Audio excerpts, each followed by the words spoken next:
All right, guys. Now, I can't even remember the last time I made a video on this guy. I feel like it has to have been at least an entire year since I made a video on him.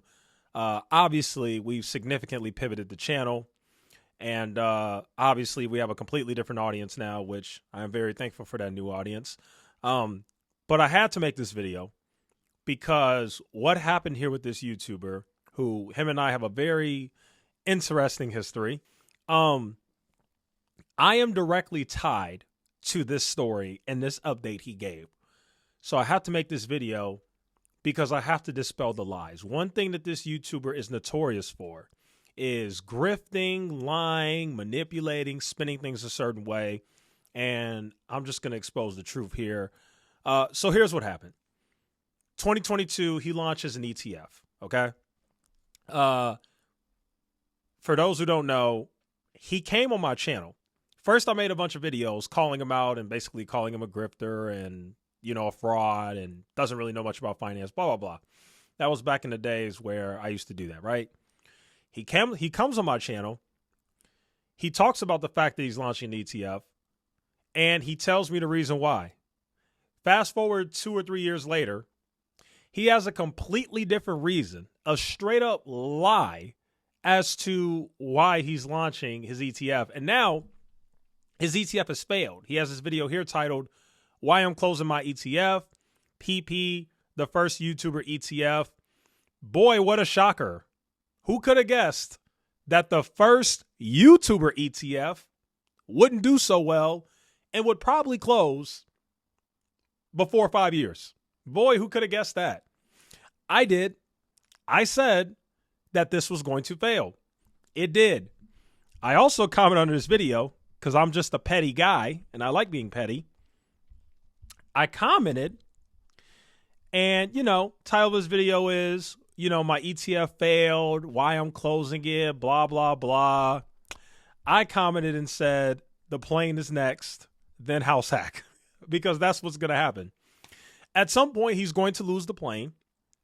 For those who don't know, this guy, Meet Kevin, he has a private plane. It's like a $20 million plane or whatever it is. It's like really expensive, $10 million, whatever. It's really expensive. Just like the ETF failed, the plane's going to fail. He has some company he launched where he's like taking money from his subscribers. Like basically they give him money and they're investing in this company. It's called House Hack. That's inevitably going to fail too. Okay. The reason why is because I'm all for people starting businesses and succeeding and doing ambitious things. I'm all for that. But when you're a clown and a grifter and you don't really have the skills to do these things like invest and trade stocks, because I've said it so many times about this guy, his real skill is his charisma. He's a slick talker. He's like a used car salesman. He's very good with his words. He's very good at manipulating. That's his skill. Unfortunately for him, that skill does not translate well into running a real estate company. Oh, well, actually, it might, but in his case, I don't think so.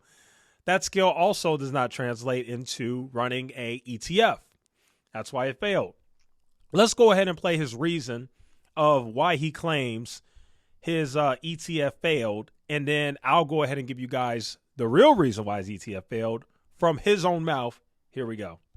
So first, I want to start with why. Why did I want to make an ETF? Frankly, it's because I didn't want to launch a meme coin. I really wanted to create something that would last and had a legacy. Not something that was like some pump and dump. In fact, you can't even pump and dump an ETF. Like, just so you know, an ETF is just a basket of stocks you pick, and the value of that ETF is defined by the value of the underlying stocks, right? So it's like if you're 10% Apple and Apple goes up 10%, your ETF goes up 1%, right? Because it's part of this pie. So there's no like pumping and dumping an ETF. You can't rug pull an ETF. It's the most legit thing you could do. I got like 7 different licenses, FINRA licenses, financial advisory licenses, a lot. So yeah, I mean, that means I'm actually a licensed financial advisor. And I really wanted to do and create a product that was great because ETFs have this really cool thing where not only are they transparent, actively managed, so you could send emails like, hey, here are the buy and sell alerts, kind of like ARK Invest does, right? But you can also go ring the bell at the New York Stock Exchange, which I invited course members to come join us and ring the bell at the stock exchange. This was before I had little baby. That's the real reason why he did it. That's part of it. Is it's an ego trip for him. It makes him feel good to say, hey, I've got the money to do this, so I'm just going to do it. And then he gets to go ring the bell at the New York Stock Exchange and make it seem like he's this big shot and he's doing so well. And I launched my ETF. It's a new venture. I'm successful. Look at me. Anybody with just half of a brain, just an IQ just a little bit higher above the IQ of a squirrel, could have easily seen that this ETF was never going to perform well, never going to do well, was always destined to fail. And him starting this was nothing more than just like a big ego trip, which he gives a more reasonings as to why he did it. We'll get to that in a minute. Let's keep listening. I've got 7 now, 7 kids. But I wanted to provide a service the right way. And not only provide these sort of transparent emails, but also take advantage of the tax benefits. Yeah. The day she heard tax benefits, it gets excited right away. You like that? What is that? Tax benefits? The tax benefits of an ETF are actually pretty cool because you can kind of 1031 exchange stocks just like you can 1031 exchange real estate. The problem is they're really cost prohibitive. But I was okay with that. So like there were a lot of upsides and there were really cool things we got to do. And it was cool having, if you typed in Meet Kevin into a stock brokerage, it's like, oh, there's the Meet Kevin pricing power ETF, ticker PP, And that right there, he's telling you exactly without telling you that you see it. He's telling you that that's the real reason why he got the ETF. He gets to go to New York Stock Exchange. It's a bragging thing. Oh, I've got my own ETF. I've got my own fund. That's how much of a genius I am. Just like Kathy. Hey, Kathy Wood, she's got her ARK Invest fund. Well, yeah, look at me. I've got my own fund too. PP. You can go invest in it and you can look at my holdings. Ego trip. Like I said, can't say it enough. He also talked about the fact that there are certain tax advantages you get, which is true.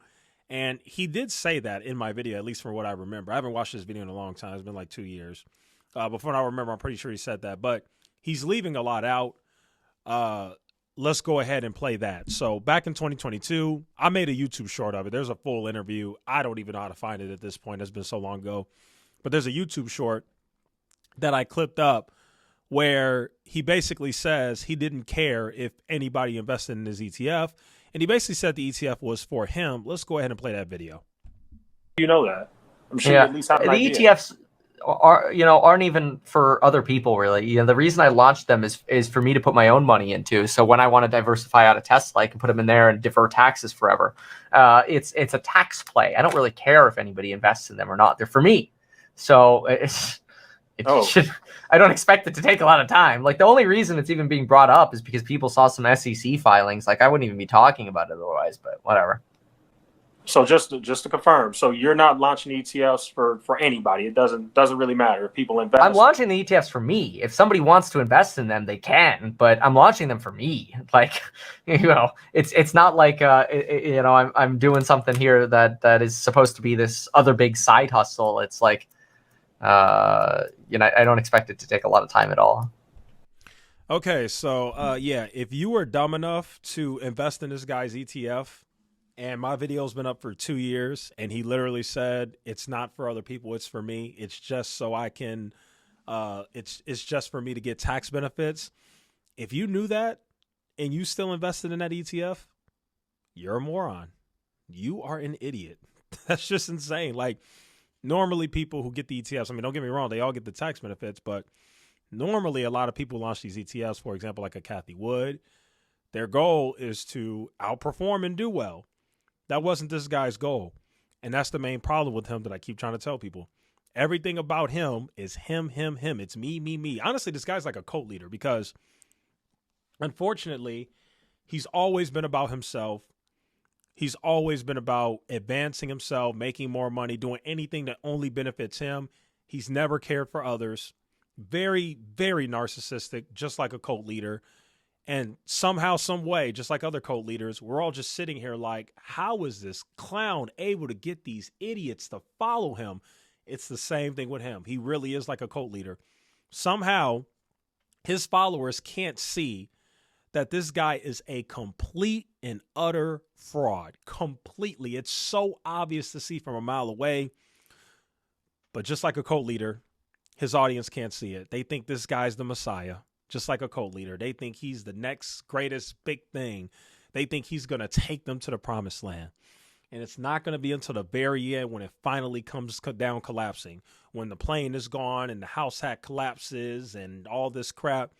That's when it's finally going to dawn on people that they've been swindled, that they've been tricked, that everything that they believed about this guy was a lie.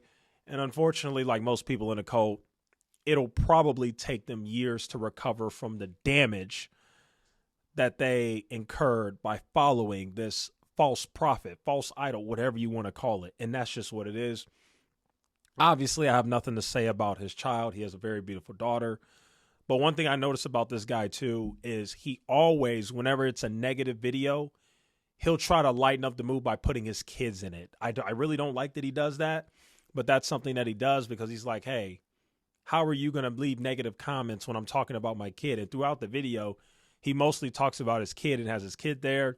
He's not doing that for any other reason but to lighten the mood. He knows that psychologically, even though you probably have your feelings about him, you're immediately going to light up and your mood will be a little bit lightened up and you might feel a little bit more sympathetic to him and his grifts and his stupid things that he does that fail because he has a child in it. So it'll automatically just psychologically make you more sympathetic because it's like, oh, look at the cute little kid and the cute little baby and all that. But it's all a trick. He did not need to bring his child in this. Go look at his other videos. He did not bring his child in those. It's just him. Why did he choose this video to bring his daughter in there? Come on now, that's it. Anyway, that's today's video. I know I got a new audience, so if you're new and you have no idea about me and Kevin's history, I completely understand. I'm sorry. I had to make this video, though, because 2 years ago, I said it. His ETF was going to fail. I said most of the stuff this guy does is going to fail because, again, it's the analogy I always use. Just because you're charismatic or you have a big following on YouTube doesn't mean that you're a CEO or an intelligent guy or you can run all these companies and be successful. It doesn't mean that you can do that just because you have a big following. It just means you're charismatic and you have a big following on YouTube. Being successful on YouTube does not correlate to being successful in business. And he's learning that big mistake. So as I said, the ETF failed. The plane is next. And then after that, it's going to be house hack. Anyway, thanks so much for watching today's video. I'll see you guys in the next one.